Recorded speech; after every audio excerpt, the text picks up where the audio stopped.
어떤 생물학자인가 물리학자가 그런 얘기를 했습니다. 세상은 깊다. 아니, 깊다가 아니라 두텁다. 그런 얘기를 했어요. 그러니까 이렇게 그게 층이 계속 있는 거예요. 양파 껍질하고 비슷한 겁니다. 비유적으로 하자면 하나 벗기면 좀 알 것 같은데 또 오가 나오고 계속 세상이 그렇다는 겁니다. 근데 이게 무슨 뜻인지 제가 일일이 설명하지 않겠습니다만 지구 자체가 그렇고 우주가 그렇고 또 어떤 사람의 운명 이런 것들이 그렇습니다. 그러니까 보잘것없는 사람, 보통 우리가 얘기해서 별 볼 일 없는 사람이라고 하더라도 그 사람의 운명은 우주와 같은 거예요. 그러니까 대통령이나 일반 범부들이나 사실은 큰 차이가 없는 거죠. 그만큼 미묘하고 맞아 이렇게 다 우리가 포착해낼 수 없는 그런 깊이들을 담고 있습니다. 세계의 이치가 다 그렇거든요. 근데 우리들은 그런 것들을 다 놓치고 살죠, 대개는. 그래서 그걸 알려고 하는 노력을 가지는 게 괜찮은데, 노력도 하지 않고 자기가 알고 있는 게 다다. 이제 그렇게 생각하는 선입관. 이게 이제 우리를, 정신적으로 혹은 영적으로 죽게 만드는 겁니다. 기독교 신앙도 똑같은 거예요. 이게, 일반적으로는 아주 조금을 알고 신앙생활을 합니다. 그냥 형식적으로 거기에 따라서 갈 뿐이죠. 근데 그 안에 얼마나 많은 기독교 영성이 차곡차곡 쌓여 있는지를 조금이라도 눈치채는 사람이라고 한다면 구도정진의 자세로 그걸 이제 공부하고 싶다는 생각이 들 거예요. 그래서 우리가 지금 바르트의 책을 공부하는데 그런 것들이 하나의 그런 과정이라고 할 수 있습니다. 여기 제가 책을 한 권 가져왔습니다. 칼바르트라고 하는 이름이 이렇게 있어요. 좀 두껍죠? 네. 이게 몇 쪽이 됐나? 쪽수를 보면 뒤에 3긴까지 다 합해서 찾아보기 3긴까지 다 합해서 대충 몇 쪽? 네, 가까이 되네요. 예, 935쪽에 됩니다.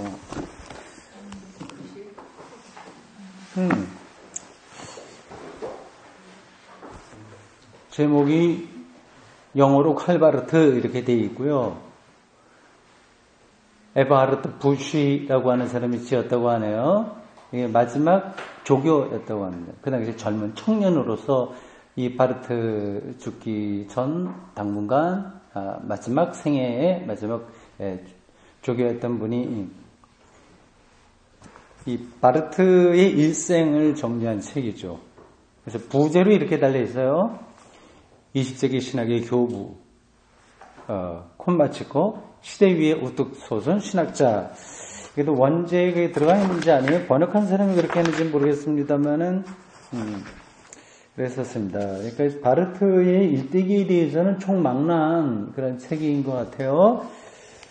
이거 출판사가 보기는 사람이고 출판사 사장이 얼마 전에 전화가 와서 뭐 이런저런 얘기하다가 자기 책 이거하고 뭐 다른 한 권 박영선 목사님 그분 뭐 누가 하고 이제 대담한 거 자기들이 냈다고 보내준다고 그래서 받았습니다. 예, 여기에 바르트의 그림들도 사진도 많이 들어갔어요.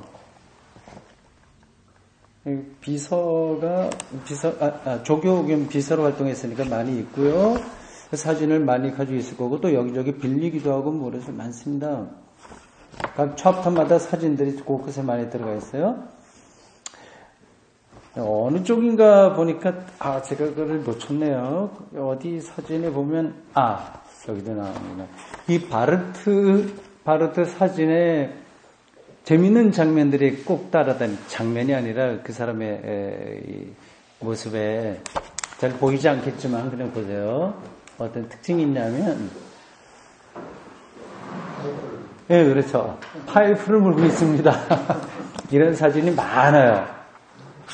파이프. 예, 담배 피는 그 파이프. 이 파이프하고 그 사이에다가 이렇게, 그렇죠? 그걸 쑤셔 넣어가고 담배 피는 거 있어요. 옛날에는 그렇게 많이 폈잖아요. 예?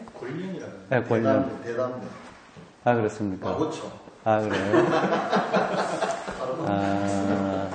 옛날에 시골에 있었으면 거 많이 보셨을 때. 그렇죠. 맞습니다. 지금도 독일에는 그렇게 담배 피는 젊은이들도 있어요. 그래서 이렇게 봉지에 가지고 다닌다. 그래서 빼갖고 쑤셔 넣어서 하는데, 이 바르트가 거의 이제 A형과 비슷했던 것 같아요.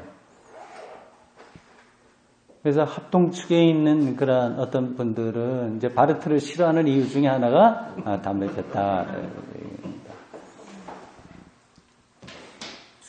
그건 기호식품이니까 뭐 신앙하고 아무 상관없는데 우리가 이제 이렇게 세뇌 돼갖고 담배 편 이거는 기독교 신앙에서 유배된다 그래 너무 강한 것 같습니다.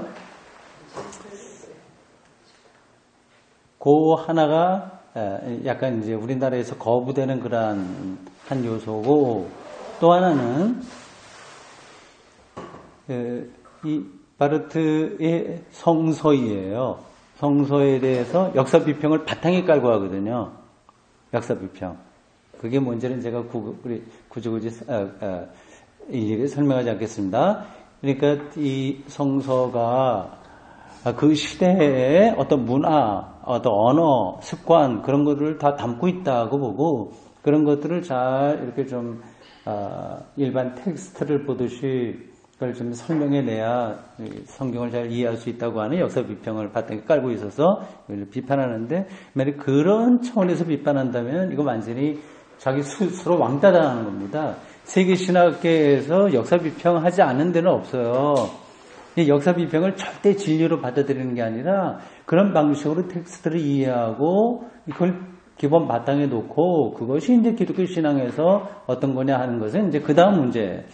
최소한도의 어떤 전제 조건이 역사 비평인데 그걸 이제 막 합동이라든지 고신 이런 쪽에서는 반대해서 이 바르트를 싫어합니다. 그냥 싫어하는 게 아니라 자유주의 신학자라고 얘기하죠. 우리가 같이 읽으면서 여러분들 느끼셨죠? 이 바르트 이 책에서 자유주의적인 게 냄새가 납니까? 전혀 나지 않거든요. 정통 중에서 정통이고 칼빈주의입니다. 또 몇 가지 더 얘기 있는데 예를 들자면 바르트가 뭐 만인 구원 입장에 서 있다 그런 얘기도 좀 해요. 이제 그러한 표현들이 어느 구성인가 있긴 있는데 이 문제, 이 구원의 문제는 그게 사실은 만인 구원이다. 그거하고 대립 조금 다른 편에 있는 용어가 뭐죠? 만인 구원과 또 하나는 선택적 구원이에요. 그러니까 어떤 사람만 딱 구원한다는 게 이제 우리가 보통 말해서 예수 믿는 사람만 구원한다는 게 선택적 구원이고 그리고 딱 우리가 다 모르지만 하나님의 비밀한 방식으로 모든 사람들을 구원하신다. 베드로 후서인가 어디에 나온 그러한 거를 인용을 해서 예수님께서 십자가에 달려 돌아가셨을 때 저 음부에까지 내려가서 거기서 복음을 전했다고 하는 아주 처음에 사도신경의 그런 구절, 베드로서와 사도신경 이런 걸 근거로 해서 하나님께서 만인을 구원할 수도 있다는 그 입장을 보이는 사람들도 있고요. 성서에도 그러한 가능성들은 좀 있습니다. 하여튼 이제 이런 문제를 이제 바르트가 우리나라에서는 그렇게 좀 여태까지 환영은 받지 못했는데 이 복 있는 사람 출판사가 여태까지는 여러분들이 복 있는 사람 출판사 아시는지 모르겠어요. 네, 좀 약간 유명한 그런데요. 그래도 책을 좀 잘 만들어냅니다. 굉장히 깨끗하게. 그래서 여태까지는 개혁주의 뭐 이런 쪽으로 냈는데 앞으로는 이제 바르트나 이런 쪽으로 많이 내겠다 뭐 그런 얘기를 하더라고요. 뭐 잘할 것 같습니다. 복 있는 사람 됐습니까? 네. 출판사 이름. 네. 네. 거기서 나오는 책들은 여러분들이 뭐 안심하고 그냥 읽어도 될 겁니다. 최소한도 수준에 있는 그런 책들을 내니까요. 네. 그분이 이제 그 복 있는 사람 이 사장이 전화한 이유는 박영선 목사님 대담집을 자기들이 내는데 이제 그거 말고 설교만 주제로 해서 박영선 목사님하고 저하고 둘이 같이 한 며칠 동안 대담하는 그러한 시간을 만들어서 그걸 책으로 내고 싶다. 동의하냐, 뭐, 그러한 제안이었습니다. 그래서 가을쯤 아마, 할 것 같아요. 이제 박연선 목사님이 건강이 나쁘시기 때문에, 이제 일정은 또 어떻게 될지 모르겠습니다. 또 갑자기 취소될 수도 있고, 그분이 이제 은퇴를 내년에 하시나 그러기 때문에, 이제 자기 후임 그런 것도 구하고, 뭐, 그 건강이 원래 좀 나쁘시거든요. 건강이 젊어서부터 많이 나빠하고 새벽 기도에는 아예 하질 않습니다. 그걸 하게 되면 다른 건 아무것도 못하니까. 그리고 불면증이 아주 심하기 때문에 수면제를 꼭 먹어야 잠이 오는 정도로 그렇게 건강이 좀 많이 나쁘세요. 뭐 앞으로 어떨지 잘 모르겠는데 일단 가을쯤에 우리가 한번 며칠 동안 만나기로 이렇게 약속은 일단 했습니다. 예, 우리 강의한 책을 좀 보시죠. 지난주에 우리가 정말 중요한 거 얘기했어요. 기억에 좀 생생하게 남죠?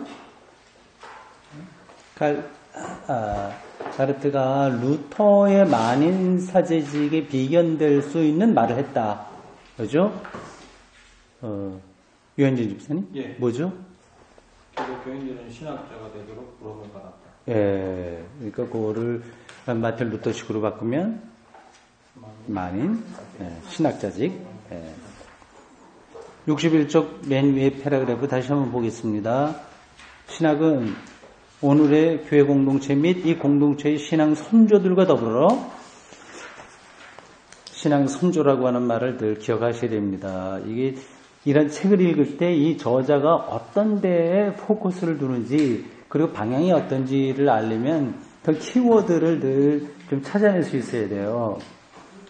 신앙 선조들과의 대화를 끊임없이 이 사람이 강조하고 있습니다. 신앙 그 전통이거든요. 그러니까 독불장군은 없는 거예요. 신앙 선조들과 더불어 나는 믿는다고 말한다. 59쪽 아니에요? 59쪽 두 번째. 그래요? 감사합니다. 그러네. 한쪽. 아이고, 미안합니다. 59쪽. 그렇군요. 아이고, 고윤희수 집사님이 늘 그렇게 내가 잘못하는 거 집어줘서 고맙습니다. 조금 진도 더 나갔으면 들어오기 힘들었는데, 그 정확한 찰나에 잘 집어주셨네요. 고맙습니다. 제가 그 부분을 중요하다고 이제 집에서 공부하다가 생각하다가 거기에 너무 꽂혀갖고 지금 직접 흘러간 것 같습니다. 59쪽, 맨 위에 줄 시작하는 문장입니다. 신학은 특별히 관심 있는 사람이나 재주 있는 사람의 취미 정도가 아니다. 신학은 하나님의 말씀을 섬기는 데 참여한 사람이 하는 일이지만 아무에게나 또한 맡겨져서는 안 된다. 이 세상에서 깨어있으면서 자신의 위탁사항, 소명이죠. 위탁사항과 과제, 사명을 의식하는 교회 공동체만이 필연적으로 신학적인 관심을 가진 공동체다. 그러므로 이 공동체 구성원 중에 특별한 사명을 지닌 신학자의 관심은 더 많을 것 없다. 개인들이 다 신학자이되 특별한 사명을 가진 사람들이 있죠. 그건 쭉 이렇게 나열되니까, 이렇게 쭉 벌어지니까, 그건 억지로는 되지 않습니다. 그 다음 문장입니다. 교회 공동체 내에 하나의 특수한 활동이 있어야 하는 것이 옳다. 즉, 이것은 신학 활동인데, 이 활동은 전체 공동체의 행동을 진리 물음, 진리 물음도 반복해서 나오는 단어예요. 이 장에서. 하이츠 프라게라고 하는 독일어로 되어 있는데요. 굳이 영역을 한다면 truth question 이렇게 할 수 있어요. 진리에 대한 질문은 거기에 관심이 있다고 하는 거거든요. 그러니까 기독교 공동체가 자기가 믿고 있는 바가 진리인지 아닌지에 대해서 질문을 해야 되잖아요. 관심이 있어야 되잖아요. 그 똥인지 된장인지를 알고 우리가 이걸 갖다가 대해야 되는데 그것도 구분 관심이 없으면 먹어봐야 아는 게 아니거든요. 미리 그거를 알 수 있는 그런 자세, 이게 진리 물음이에요. 그 진리 물음에 조명하여 직업적으로 검토하며, 뭐 직업적이라기보다도 이것은 이게 이제 번역을 어떻게 하느냐에 따른데 이게 독일어 베르프라고 하는 단어 때문에 그렇습니다. 이게 직업이라고 하는 뜻도 있고 소명이라고 하는 뜻도 있거든요. 그러니까 여기서는 직업적으로 라기보다도 소명감에 근거해서 검토하며 이렇게 하는 것이 더 맞을 것 같습니다. 이 공동체를 대표해서 이 일을 수행해야 된다. 그러니까 이게 모든 평신도가 신학자이되 특별히 이제 목사는 그런 점에서 더 스페셜하니까 특수하니까 대표해서 그 일을 수행해야 된다. 그러니까 목사도 신학적으로 그런 질문을 해야 되고요. 또 일반 신자들도 그런 질문을 갖고서 거기에 같이 참여해야 되는 겁니다. 센터교회가 이런 점에서는 나는 길을 잘 가고 있다 이렇게 생각합니다. 신학적인 문제의식을 갖고 계속 성서라든지 교회 본질에 대해서 진리에 대한 질문으로 우리가 대하고 있지 않습니까? 이것이 바로 신학적인 학문이요, 탐구요, 가르침일 수 있고 그래야 된다. 지금 여기서 우리가 논하는 형태의 신학의 교회 공동체와 그것의 신앙과의 관계는 법학의 국가와 국가의 법에 대하여 믿는 관계와 같다. 이게 법과 국가의 관계를 얘기하는 거예요. 그러니까 이제 비유적으로 설명하는 겁니다. 신학의 탐구와 가르침은 자신을 위한 것이 아니고, 그러니까 국가의 법이 법을 위해서 있는 게 아니잖아요. 그건 국가를 위해서 있는 거잖아요. 교회 공동체를 위하여 기능하며 특히 하나님 말씀을 위해서 봉사한다. 법이 국가를 위해서 봉사하듯이 신학은 교회 공동체를 위해서 봉사한다. 네, 그렇게 신학이 없으면 교회는 봉사받을 수가 없는 거예요. 자, 이게 어느 길로 가는지를 알 수 없는 겁니다. 신학은 교회를 섬기되 특히 교회 안에서 설교직, 설교하는 행위, 그 다음에 가르침, 교육, 그 다음에 목회 상담이라고 그랬지만 상담은 빼야 됩니다. 그냥 목회예요. 제1조르게라고 하는 독일어인데 목회입니다. 영적인 돌봄 이런 뜻이에요. 목회를 떠맡은 지체를 섬긴다. 신학은 이들은 뭐냐면 설교하는 거, 가르치는 거, 목회하는 거, 이런 이들의 인간적인 말이 재미있는 표현이죠. 정확하게 또 말하죠. 그러니까 설교는 인간의 말이에요. 하나님의 말씀을 전한다고 하지만 그건 목사의 말입니다. 그리고 가르치는 것도 그렇고 다 그래요. 인간적인 말이, 그 사람의 말이 하나님의 말씀과 올바른 관계를 가졌는가에 대해서 늘 새롭게 물어야 된다. 이렇게 신자들 목사가 하는 말을 무조건 하나님의 말이라고 생각하면 좀 곤란한 거죠. 그 사람의 얘기인데 이게 과연 하나님의 말씀과 얼마나 올바른 관계가 있는지 그러한 거를 알려면 신학적인 질문 그거를 좀 눈을 떠야지 가능한 거죠. 이 하나님의 말씀은 저들의 말의 근원이요. 하나님의 말씀은 근원이요. 여기서 하나님의 말씀은 또 지난번에 제가 몇 번 얘기했듯이 단순히 성서를 얘기하는 게 아니에요. 하나님의 로고스고 통치고 그분의 행위예요. 성서는 이것에 대한 뭐라고 그랬어요? 성서는 이것에 대한 뭐예요? 하나님 말씀에 대한 증언. 꼭 기억하세요.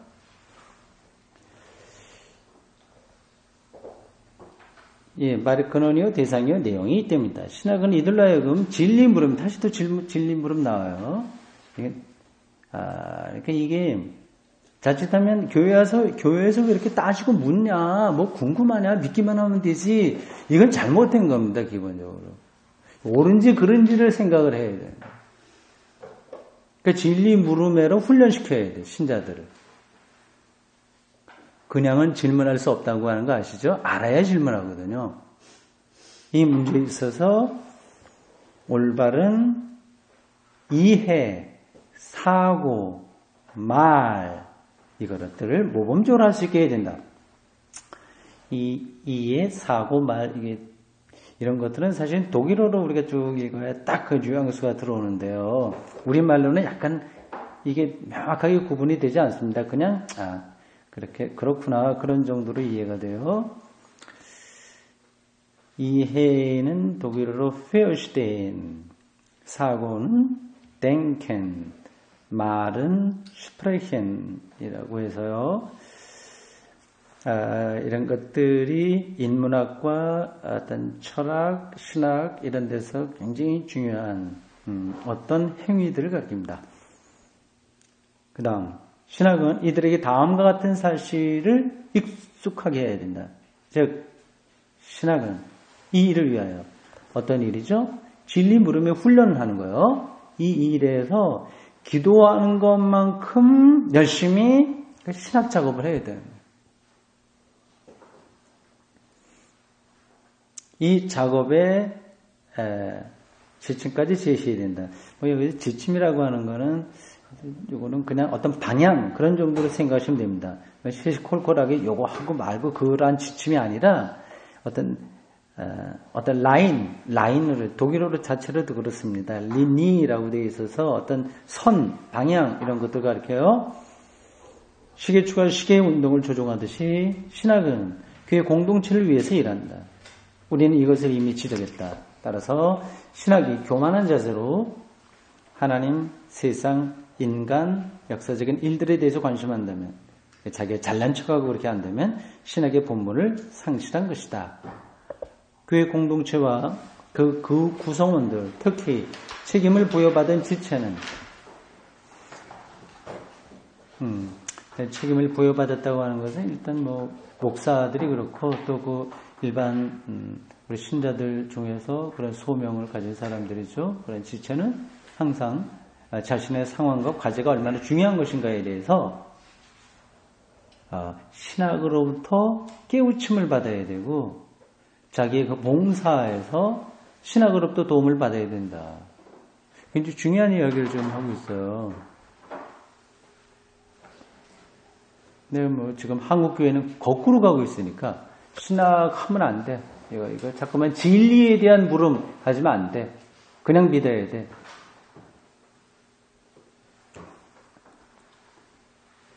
그런데 신학이 오늘의 교회 공동체를 위해서 섬겨야 할 텐데 특히 공동체의 말씀 증거와 신앙 고백을 위해서 섬겨야 되는데 오늘의 공동체 자체가 어제 혹은 이전의 공동체에서 나왔듯이 하늘에서 뚝 떨어진 게 아니라는 거예요. 과거에서 온 거예요. 신학 역시 어제 혹은 그 이전, 그 앞서의 공동체에서 나왔다. 2000년 동안 쭉 여기에 연결되어 있다고 하는 거예요. 신학은 옛날 혹은 근래의 전통을 타고 내려와야 하고 이것에 의하여 오늘을 위한 그의 표현 형식을 결정해야 된다. 그러니까 역사와 대화를 해야 된다는 거야. 지난날 카타콤 시대에 아니면 어거스틴 교부 신학이 완성될 때에 그리고 암흑기라고 하는 중세기 때에 종교개혁 시대에 그 공동체가 어떻게 이 물음을 했는지 물었는지를 알아야 되고 그런 흐름 속에서 오늘 우리가 신학 작업을 해야 된다고 하는 거죠. 신학은 이미 과거가 주어진 전통이 집안 위에서 탐구하고 가르쳐야 하며 이 전통으로부터 제기되는 과제를 풀어나간다. 전통과 관계없이 탐구하고 가르쳐서는 된다 안 된다 안 되는 거예요. 지금 우리 한국교회 일반적으로 보면 전통에 관계없이 가르칩니다. 그냥 제자화한다거나 어떤 프로그램들 많이 있잖아요. 이거는 전통하고 대화하는 게 아닙니다. 아시죠? 거기에는 신학이 없는 거예요. 지금 사람들을 그냥 훈련시키는 것뿐이에요. 그렇게 하면 안 된다고 바르트가 얘기를 하잖아요. 그 교회의 역사는 오늘 비로소 시작된 것이 아니다. 2000년 더 올라가서 구약까지 하면 수천 년 동안 역사의 면면이 내려온 공동체가 경험한 하나님의 원초적 그 구원 행위에 대한 해석과 그리고 진리에 대한 질문, 그런 표현, 그런 것들이 다 녹아 있는 거죠.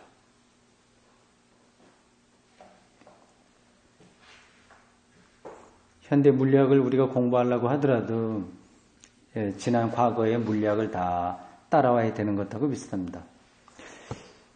신학의 특수과제는 이 전통을 비판하는 것이다. 비판한다는 것은 헐뜯는다는 뜻이 아니라 우리가 앞에서 제가 중요하다고 하는 그 단어로 연관시켜서 말한다면 진리의 차원에서 질문하는 거예요. 이 비판은.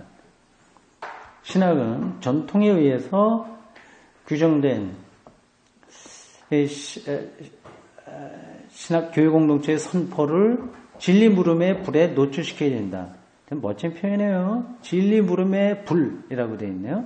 진리 물음의 불과 같은 거죠, 사실은요.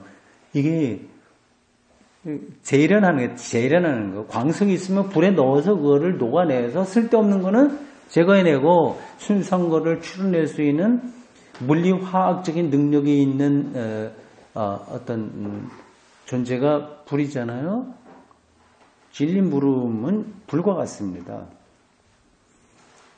거기에 노출시켜야 된다. 신학은 이 공동체 신앙 고백을 성경의 증거에 나타난 하나님의 말씀에 근거하여, 다 아시겠죠? 성경이 증언이라고 그랬잖아요. 그러니까 그 증언 자체가 아니라 증언에 나타난 하나님의 말씀, 하나님의 로고스에 근거해서 그것의 근거, 대상, 내용을 검토해야 하고 철저히 숙고해야 된다. 신학은 교회 공동체의 신앙을 맹목적 수긍과는 구별되는 지식을 추구하는 신앙의 성격이 되도록 해야 된다. 라틴어로 나와 있습니다. 지식을 추구하는 신앙. fides querens intellectum. 확실히 신학은 과거 공동체가 상당히 올바른 길을 걸어왔다는 가정에서 출발한다. 비판하고 진리 물음을 하되 전통을 부정하는 게 아니라 거기에 뭐 다른 불순물이 있긴 있지만 그러나 그 전체 공동체는 상당히 올바른 길로 왔다. 그러한 신뢰 속에서 이런 작업을 하는 겁니다.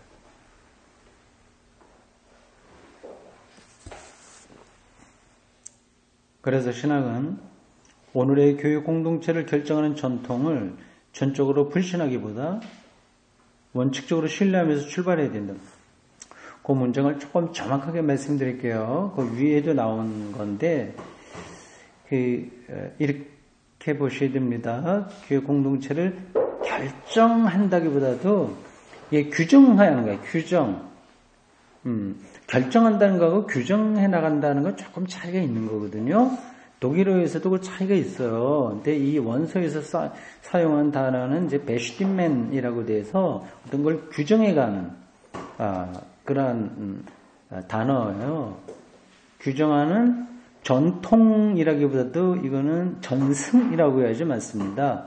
위에 나온 것도 위에도 그런 단어들이 몇 번 나왔는데 바르트는 전통이라고 하는 단어를 쓰지 않고 전통은 보통 트레디션, 영어로 그렇게 하거든요. 트레디션이 아니라 독일어만 가지고 있는 독특한 단어가 있어요. 그걸 영역하기는 좀 힘들 것 같아서 아마 그냥 전통이라고 번역한 것 같은데 전승이라고 해야 됩니다. überlieferung이라고 하는 독일어인데 이건 전통하고는 좀 달라요. 전통은 그냥 있는 거야. 그렇게 전통에 있는 거야. 근데 전승은 이렇게 연결되는 어떤 흐름 이런 것들을 포함하는 의미가 있습니다. 그런 것들을 전적으로 아주 근본적으로 신뢰해야 된다. 그런 데서 시작해야 된다. 저도 여기 동의합니다. 그러니까 사도 신조를 저는 절대적으로 신뢰합니다. 근데 많은 경우에 어떤 데서는 사도 신경을 빼자고 하는 사람들이 있어요. 예배 드릴 때 사도 신조 하지 말자고 하는 교파도 좀 있긴 있습니다. 주로 침례교, 개통에 있는 교파들은 예배 때 사도 신조를 하지 않습니다. 이게 개교회가 강조되는 교회, 회중교회에 가까울수록 사도신조 같은 거는 하지 않습니다. 그들이 하지 않는 이유가 나름대로 있긴 있어요. 그건 뭐 제가 설명하지 않겠고요. 그러나 저는 그건 조금 경솔한 거다 생각합니다. 교회가 갑자기 뚝 떨어진 게 아니라 다 그 과정 스텝 바이 스텝이에요. 한 발 한 발 거기서 나온 거거든요. 그러니까 그들이 고백했던 그 당시에 사도신조가 자기들의 신앙을 가장 바르게 선포한 거기 때문에 비록 그것이 전체 교회의 신앙 고백이 아니라 로마 교회의 그 세례 문답에 기초했다고 하더라도 우리는 그 전승이라고 하는 차원에서 그거를 받아들여야 되는 거죠. 신학은 교회 공동체를 규정한 전승에 대해서, 여기는 전승이라고 바로 번역을 했네요. 전승에 대해서 교회 공동체가 무엇을 물어봐야 되고 무엇을 제안해야 하는가를 교회 공동체에게 강제로 명령하는 것이 아니라 사리 깊은 제안으로 생각하게 한다.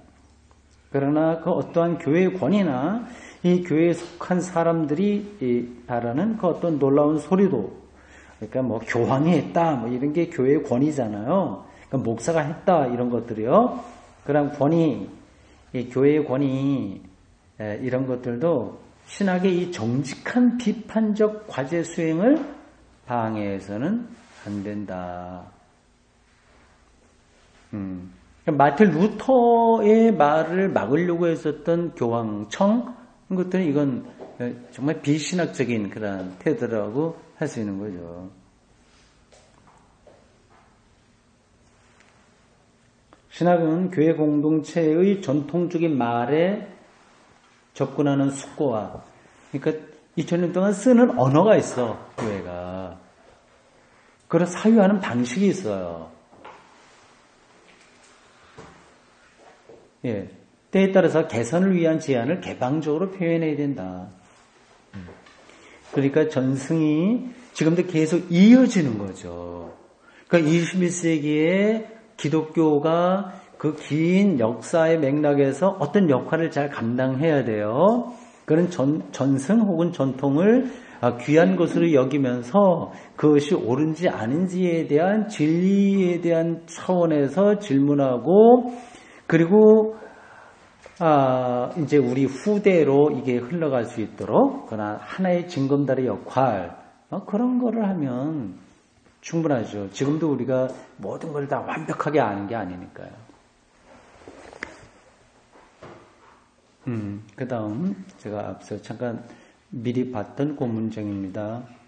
신학은 오늘의 교회 공동체 및 이 공동체의 신앙 선조들과 더불어 신앙 선조, 전승에 관계된 거예요. 네.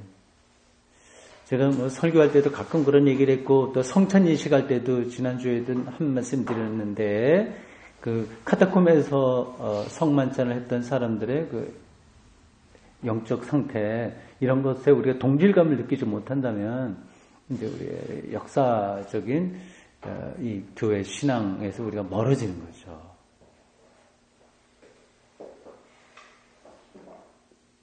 선조들과 더불어서 크레도, 나는 믿는다 라고 말한다. 여기도 또 재미있는 라틴어로 썼어요. 신학은 알기 위하여 믿는다. 알기 위하여. 이건 이제 뭐 옛날 그 어떤 교부가 거꾸로 얘기한 거를 이제 패러디한 비슷한 표현입니다. 패러디라기보다도 이제 대꾸로 얘기한 거죠. 안셀름인가 이 사람이 그런 얘기를 했어요. 난 믿기 위해서 이해한다, 안다. 믿기 위해서라도 알아야 된다. 그 얘기를 했는데 이분은 이제 어거스틴 전통에 서 있다고 볼 수 있겠죠. 알기 위해서라도 그래도 믿어야 된다. 이 믿음과 알의 관계의 긴장, 그런 것들을 얘기하고 있습니다. 이뿐만 아니라 이 신학은 교회 공동체 안에서 이 공동체를 위해서 일해야 하는 자리를 부여받아야 한다. 일해야 하는 자리, 어쨌든 뭐 대충 그렇게 이해하셔도 뭐 크게 틀린 건 아닌데요. 제가 복사에서 가지고 있는 이 원서 여기에 따르면 이 자리, 그러니까 신학의 자리가 있는데 이 자리를 구원의 자리 이렇게 표현했어요. 하이 라움에서 구원 자리. 그러니까 신학이 그 공동체를 위해서 해야 될 아주 거룩한 그리고 구원의 차원에서의 자리가 있다. 그런 세 가지다. 오늘 요 세 가지를 다 하도록 하겠습니다. 시간 안에 다 끝날 수 있을 것 같습니다.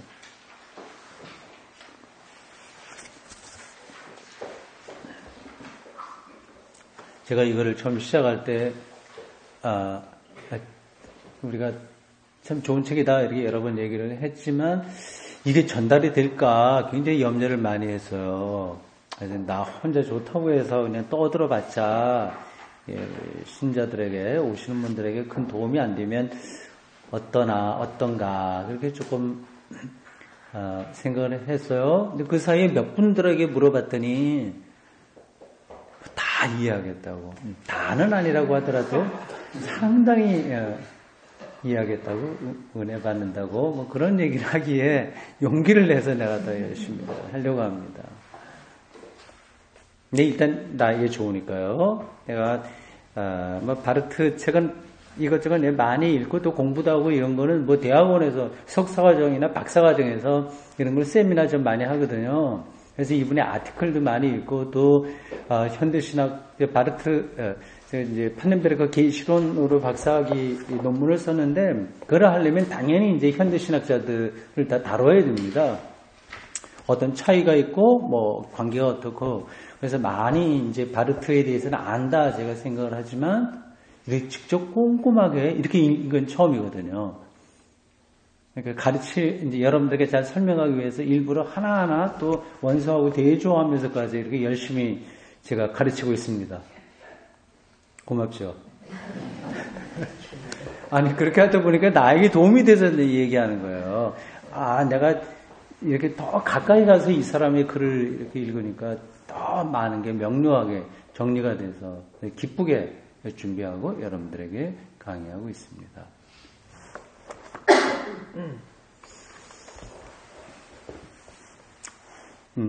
제가 죽은 다음에 이런 강의하던 거 기억하시기 바랍니다.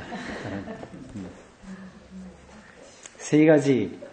첫 번째, 우리는 지난 강의에서 이미 하나님의 말씀에 대한 직접적인 증인들 및 1차 증인이죠. First Generation 그 세대, 1세대 및 교회 공동체와 교회 공동체의 봉사를 위하여 권위 있는 증인들에 대해서 논했다. 거기에는 아마미에 다음과 같은 전제들이 함축되어 있었다. 이 증인들이 누구며 이 책들이 성경으로 읽혀져야 하고 해석되어야 되며 참 재밌죠. 읽혀지고 해석되어야 돼.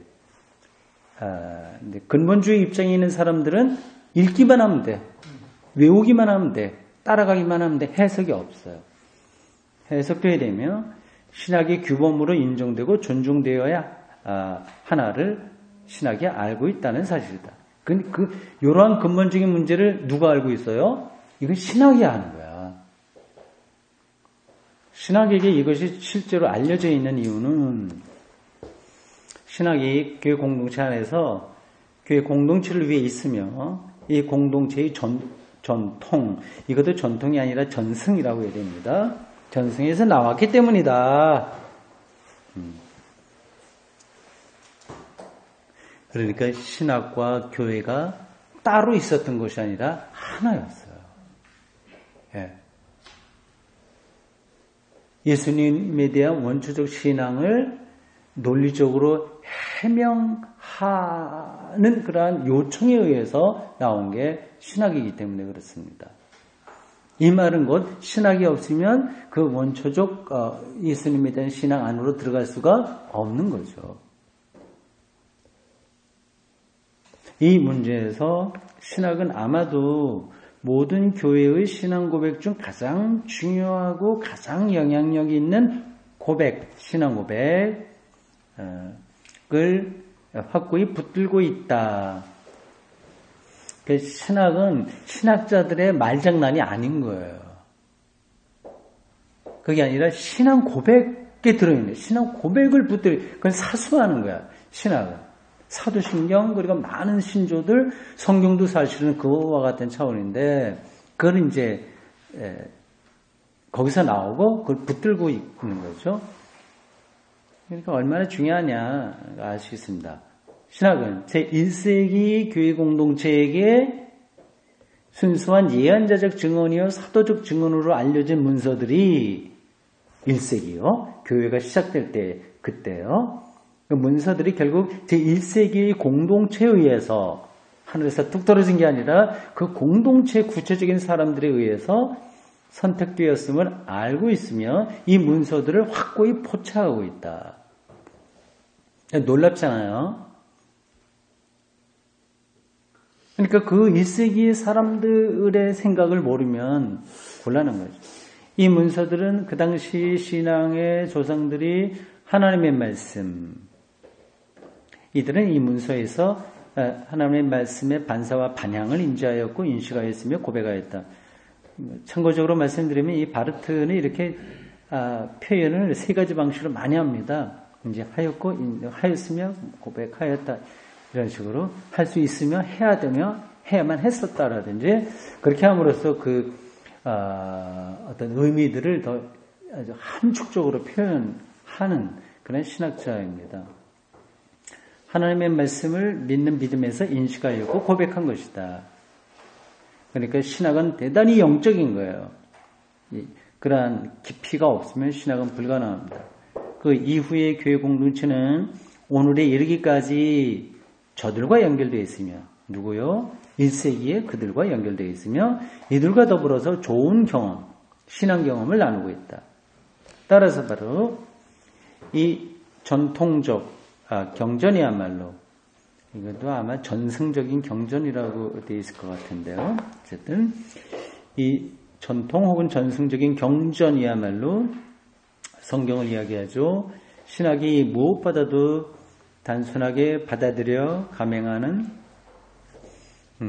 작업 가설이다. 어려운 단어가 들어왔네요.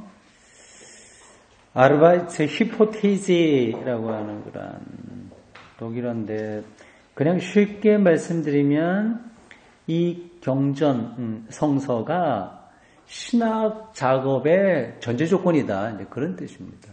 예. 작업하는데 꼭 있어야 될 어떤 거. 근데 그걸 이제 가설. 근데 가짜라고 하는 뜻의 가짜가 아니라 전제한다고 하는 뜻에서의 그런 어떤 걸 얘기합니다. 작업 가설. 결정적인 이유는 교회 공동체 안에서 여러분들 머릿속에 교회 공동체 이것도 딱 넣어두셔야 돼요. 신학은 교회 공동체와 더불어 사는 겁니다. 그 안에 신앙 고백이 들어있는 거고요. 고백을 지키기 위해서 이단 논쟁을 많이 했고요. 순교자적인 자세로 얘기했고요. 루터도 사실은 순교당할 뻔했습니다. 죽을 뻔하지 여러 번 있었어요. 근데 운이 좋게 그가 이제 살아난 겁니다. 그게 다 교회 공동체 안에 들어있는 역사인 겁니다. 공동체를 위한 섬김의 활동을 하기 때문입니다. 그러니까 신학은 교회를 섬기는 작업이야. 그러니까 여러분들도 과감하게 교회 안에 있는 이런 것들의 진리에 대한 질문, 이런 거 작업을 해야 되는 겁니다. 그게 섬기는 거죠. 저 신앙의 행동과 저들을 함께 수행하지 않으면 안 되기 때문입니다.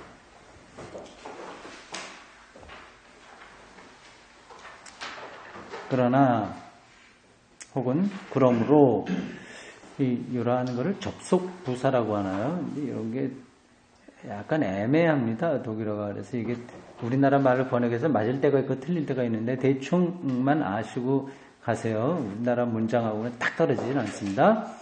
근데 그건 빼고 읽으셔도 좋아요. 접속부사 같은 거는요. 나는 알기 위하여 믿는다가 신학의 과제를 말해주는 타당한 명제다. 그러니까 여기 두 개가 있죠. 크레도, 믿는다. 인텔리감, 이거는 안다, 지성, 뭐 이런 뜻입니다. 이 두 개가 분리되는 건 아닌 거예요. 그러니까 믿되 알고 믿는 거죠. 알되 믿는 거죠.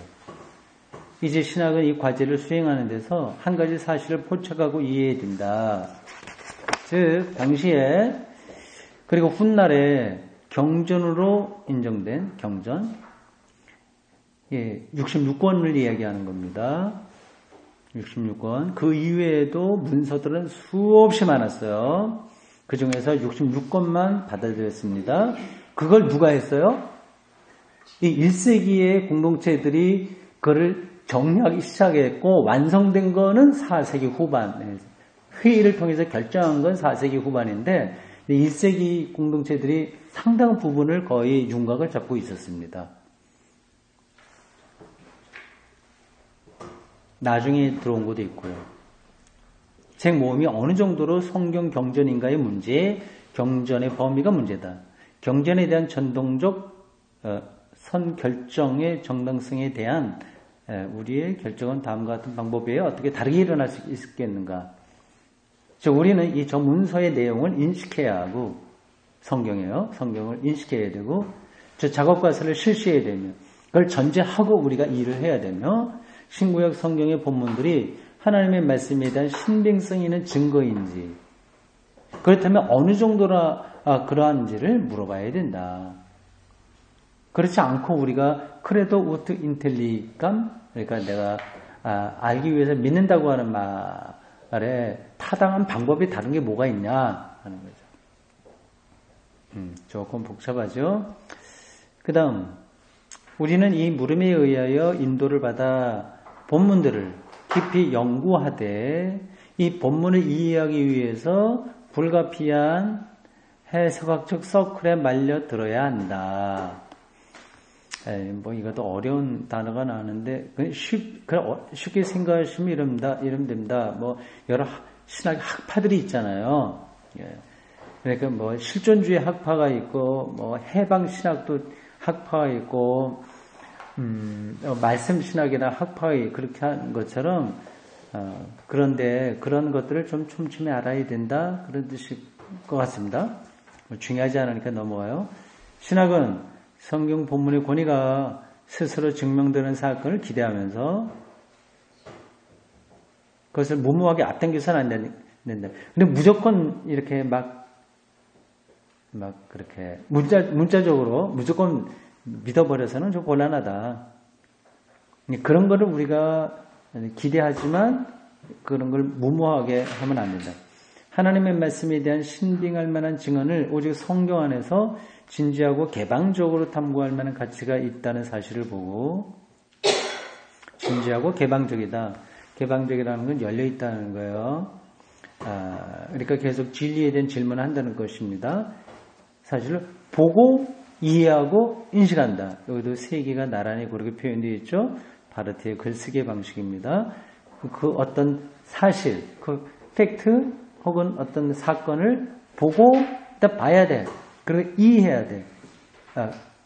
동시에 인식한다. 인식한다는 것은 더 깊이 자기와 일치가 된다는 그런 차원입니다. 물론 신학은 한 걸음 한 걸음 여러 갈래로 부분적으로 확신을 가지나 암적 모색 정도 있기도 하며 항상 부분적으로 분명히 되기도 하지만 그렇게 열심히 보고 이해하고 인식하지만 그래도 완전하게 다 아는 건 아니다. 여전히 때에 따라서는 어지럽고 뭐 암적 모색과 같은 때에 떨어지기도 하고 또 좀 길을 잃을 때도 있다. 그런 겁니다.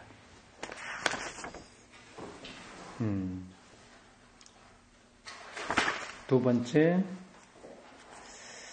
교회 공동체의 사고와 말은 오랜 역사와 여러 가지로 뒤섞이고 얽히고 혼동된 역사를 가지고 있다. 지금 우리는 이 세 가지를 보고 있습니다.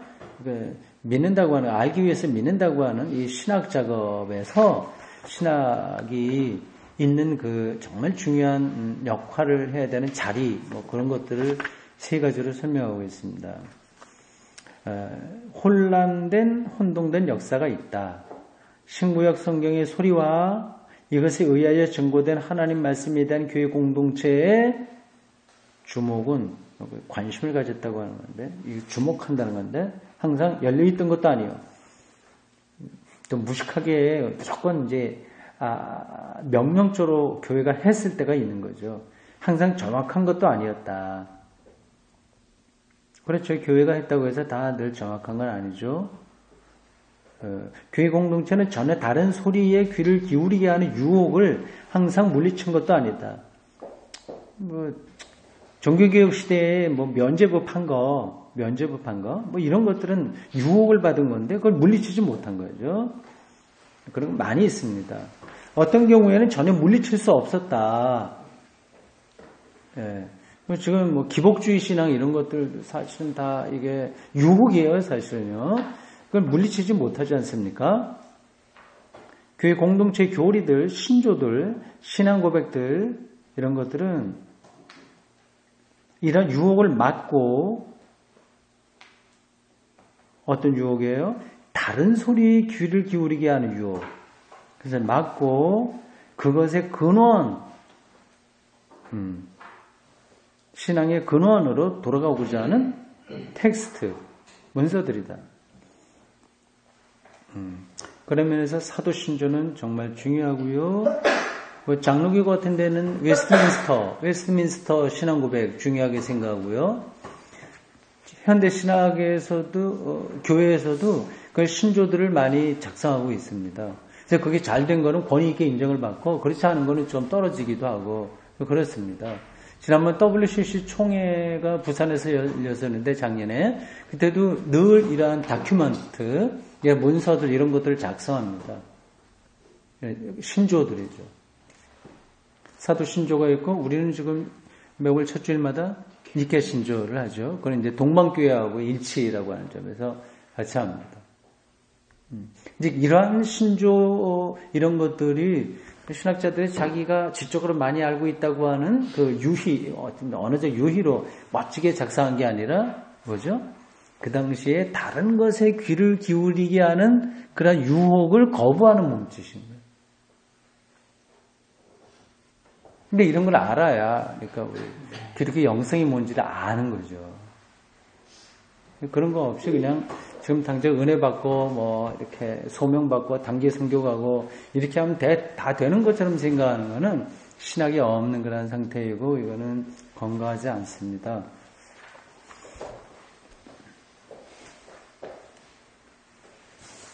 그 다음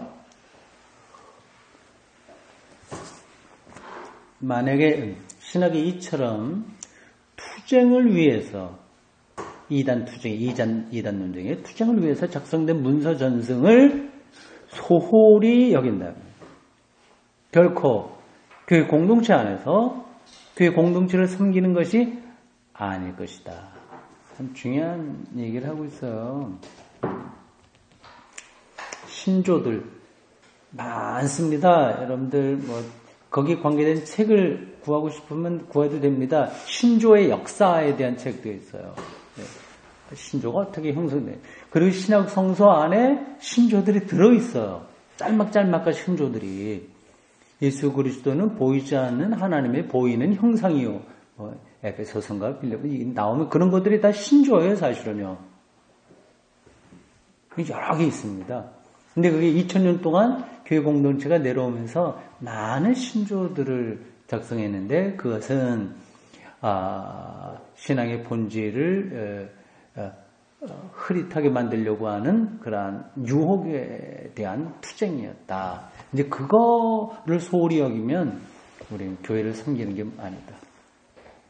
신학이 현대의 진리 추구에서 패하지 않으려면 우리의 옛 신앙 선조들이 어떤 것을 옳은 것으로 정의하고 선포했으며 어떤 것을 틀린 것이라고 정죄했는가를 존경심과 학구애를 가지고 탐구해야 된다. 그래야 현대 진리 추구, 그러니까 오늘날에도 기독교가 진리인지 아닌지가 증명될 수 있다고 하는 거죠. 그러니까 저 공동체가 진리를 추구하는 공동체냐 아니냐 하는 것은 그러니까 그 과거에 우리가 신앙의 선조들이 어떻게 그런 것들을 구분했는지를 알아야 된다는 데 있는 겁니다. 난 옳다고 생각을 해요. 그래야 공동체를 도울 수 있다. 이렇게 하는 동안 신학은 이 조상들의 지혜와 결단이 사실은 삼위일체도 이러한 신학적인 논쟁에서 나왔다고 하는 거 아시죠? 만약에 신학 논쟁에서 아다나시우스와 아리우스 이런 사람들의 논쟁이 니케아 회의에서 아다나시우스가 졌다면 이건 이제 조금 삼위일체가 다르게 흘러갔을 겁니다.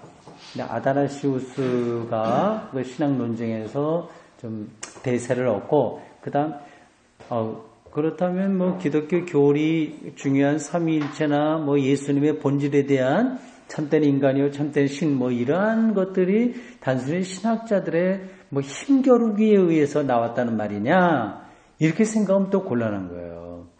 물론 실질적으로는 신학자들의 논쟁을 하되 그것이 되게끔 교회 공동체가 이미 그 바탕에서 그런 것들을 충분하게 이해하고 해석하고 논쟁한 과정들이 다 있어요. 예. 그런 걸 통해서 기독교가 진리 공동체라고 하는 자기 정체성을 유지할 수 있었습니다. 그 당시뿐만 아니라 모든 시대에도 합당하다는 사실을 알고 놀랄 것이다. 삼위일체가 이렇게 구성되는, 형성되는 그 과정을 여러분들이 정말 속속들이 이해하시면 놀라실 거예요. 와, 우리 거의 한 1700년 전에 우리 신앙의 선배들이 이렇게까지 이 문제를 갖다 세계의 문제, 그리고 인식의 문제, 예수의 정체성에 대한 문제, 이런 것들을 갖고 논쟁했다고 하는 것이 놀라는 거죠. 가슴이 뜨거워지게 되는 거죠. 그럼 오늘 우리가 어떻게 신앙을 유지해야 되는지도 거기서 이제 받을 수 있는 거죠. 그럼에도 불구하고 전통이 그렇게 중요해서 우리가 귀를 기울여야 되지만 그럼에도 불구하고 전통의 의미는 자명한 것도 아니요. 그냥 수용되어도 좋은 것이 아니다. 다시 삼위일체 얘기 드리는데 자명한 게 아니에요. 그게 결정난 게 아니라 그게 틀렸다는 얘기 아니라 여전히 진리의 물음과 같이 가야 되는 그런 문제예요. 물론 나는 믿는다. 그래도 그러나 나는 알기 위해서 믿는다. 나는 믿되 우트 인텔리감 알기 위해서 믿는다. 신학은 교회의 전통이 물려준 전승이 물려준 어떤 교리와 신앙 고백도 처음부터 성경과 하나님의 말씀에 기준해서 판단하지 않고 자기 자신의 것으로 만들 수 없고 또 그래서도 안 된다. 성경과 하나님의 말씀 근거에서 판단하지 않으면 안 된다. 현대 예를 들자면 포스트 모더니즘 그래서 탈현대주의 해체주의 이런 것을 근거해서 하나님이 세계의 어떤 모든 것을 결정하는 리얼리티로서 우리의 삶에 섭리하시고 이런 거는 문제가 있으니 그냥 각각 사람들의 생각에 따라서 형성된 그러한 그 신을 이해하고 가면 되지 않냐 이렇게 주장하면 곤란하다는 얘기입니다.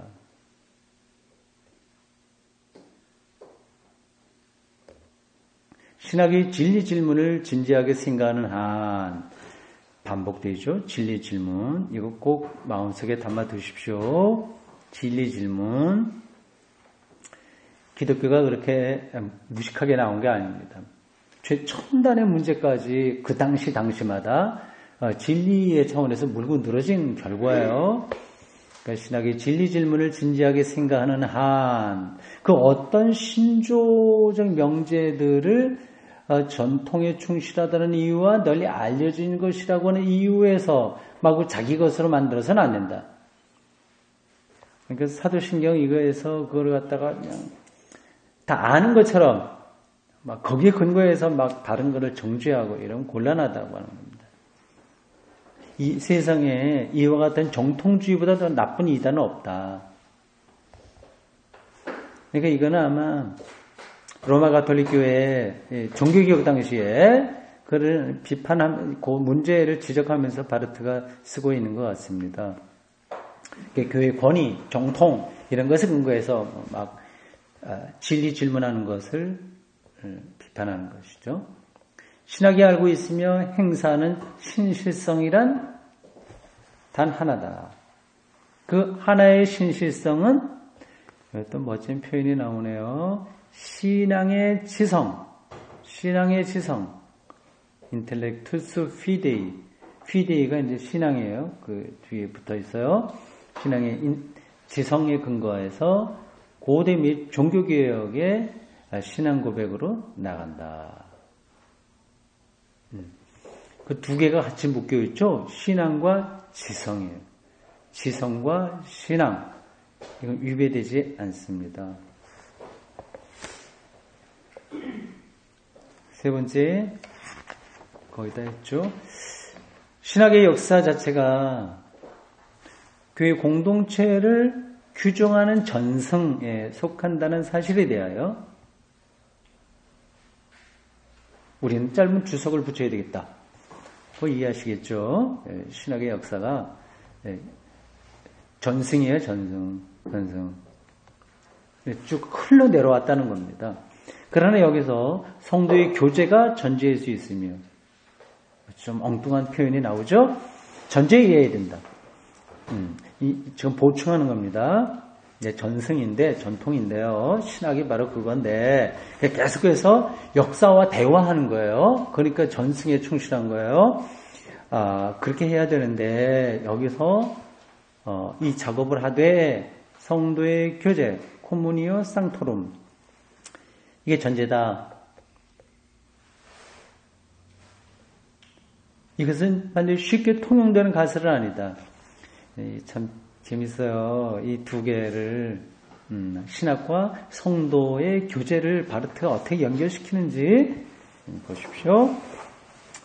그럼에도 불구하고 우리는 그것을 이게 어려운 일이지만 이걸 감행해야 된다. 이와 같은 사실은 어제 그리고 50년 전 그리고 100년 전에 지배했던 신학에 모두 타당하다. 감을 잡은 분은 있을 거예요. 그러니까 그 전승에 참여한다고 하는 것은 그 자체가 사실은 성도 간의 코이노니아예요.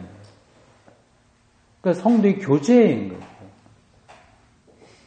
우리가 사도 신조를 깊이 이해하고 진리의 차원에서 질문하면서 그 세계 속으로 들어가면 거기에 작업했던 사도 신조에 참여했던 그들과 우리가 성도의 교제를 나누는 겁니다. 교회 공동체는 항상 지난날의 기독교 인식에 따라 지난날의 교회 공동체 안에서 공동체에 전해진 것에 근거하여 사는데 익숙하다. 그러나 바라건대 신학은 그동안 어느 정도 발전하여 신학이 오늘날 인식하고 사고하며 말하는 바. 그래서 세 가지가 또 이렇게 표현이 되어 있죠. 이 바르트 글쓰기의 특징입니다. 인식하고 사고하고 말하는 바는 선배들이 생각하고 말했던 것과 항상 일치하지는 않으면 아마도 틀릴 경우도 많이 있다. 신학이 살아있는 역동적 학문일지인데 교회 공동체의 행이든 불행이든 저 어제의 신학을 유산으로 물려받고 있기 때문에 지난날의 신학과 접촉을 계속하는 것이 옳다. 그게 이제 성도의 교제예요. 공동체는 크레도 우트 인텔리감을 계속해야 된다. 즉 선배들의 신학에 각별히 유의하여 귀 기울여야 하며 가장 좋은 부분들을 해석해내고 이들의 문제들을 그냥 버리지 말고 계속 추구해야 되며 이들의 물음 제기를 항상 다시 숙고해야 하며 사도신경에서도 주님께서 다시 오신다 그런 게 그들이 고백한 거잖아요. 그걸 생각을 해야 되는 거예요. 예수님이 다시 오신다. 재림, 대망 이런 것들 말이죠. 숙고해야 되고 유념하여 돌이켜봐야 되고 새롭게 수용해야 된다. 성서가 쓰여지던 시대에는 우주가 하늘과 땅과 지하 이렇게 3층으로 되어 있다고 생각하기 때문에 오늘 우리가 받아들이기 힘든 어떤 것들이 거기에 있어요. 근데 그런 것들은 그렇게 중요한 거 아니고요. 그래서 그러한 것이 있다고 하더라도 정말 그들이 붙들고 있었던 게 뭔가 그런 것들을 우리가 다시 숙고하고 돌이켜보고 새롭게 받아들여야 된다.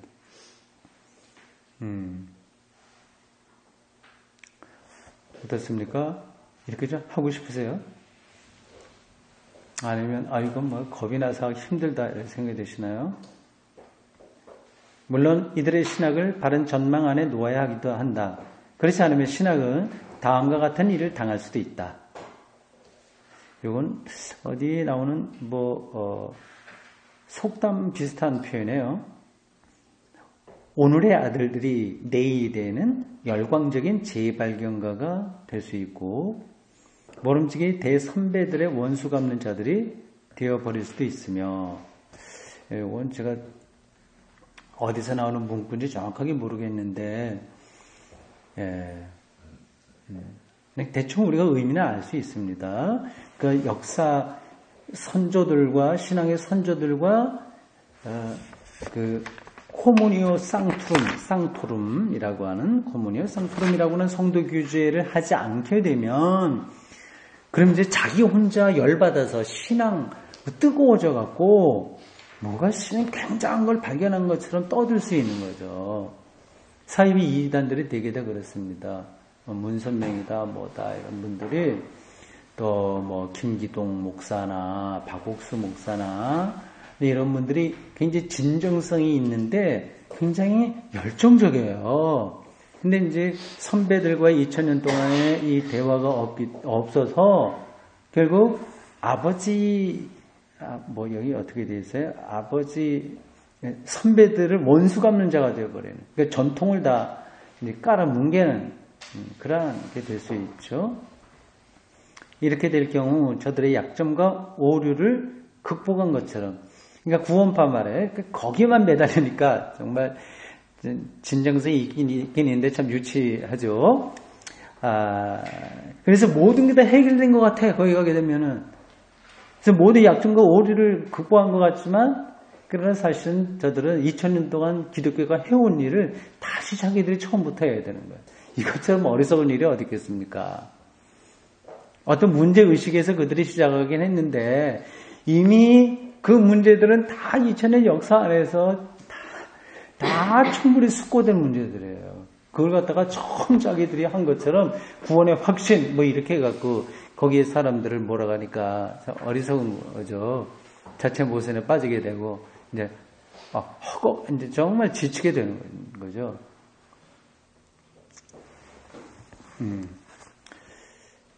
마지막 기도문으로 끝났네요. 사랑하는 주 하나님, 우리를 이것으로부터 보호하소서. 네.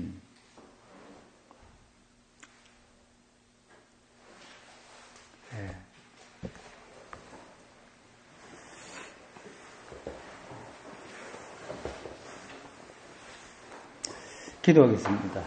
주님, 신앙의 대선배가 유언을 하듯 적어놓은 이 책의 한 부분을 오늘 우리가 이 지하, 카타콤과 같은 이 지하에서 함께 읽고 생각을 나누었습니다. 진리의 영이신 성령께서 우리에게 필요한 것만큼 풀어주셨음을 믿고 감사드립니다. 다 알 수는 없되 우리가 어디로 가야 되는지에 대한 방향을 다시 한번 새롭게 정리하게 하신 것 감사합니다.